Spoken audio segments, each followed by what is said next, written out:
Anda bagi dia makan? Tengok nak. Anda tak takut ke? Dia orang dah kenyang ke belum? Kadang kalau dia dah kenyang, dia tak nak makan. Mana? Ni, cepat bagi makan. Yang lagi comel ni. Akak mau boleh lah. Cepat nak mama dah.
Cepat bagi dia makan.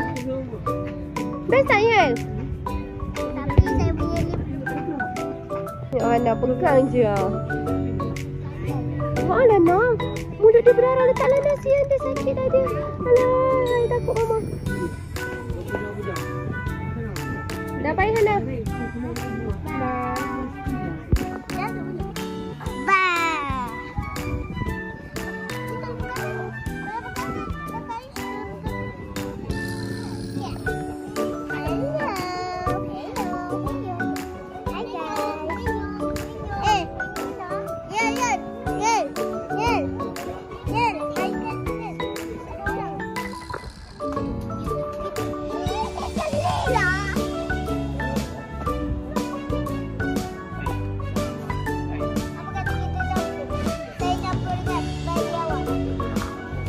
Bagi dia makan.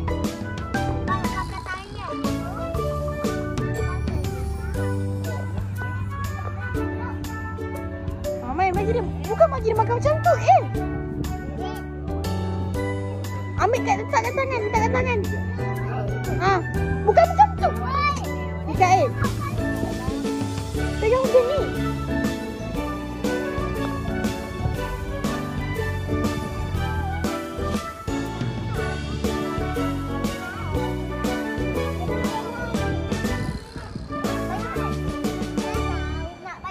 Nak bagi dia makan.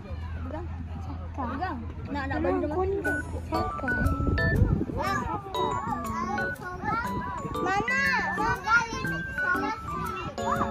Abang nak bagi dia makan sikit. Mama. Satu benda tu abang nak bagi dia.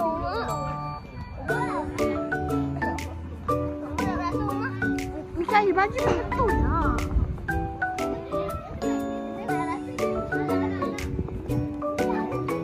Mikael bagi. Makan. Ni bagi hitam ni. Bagi hitam ni cepat.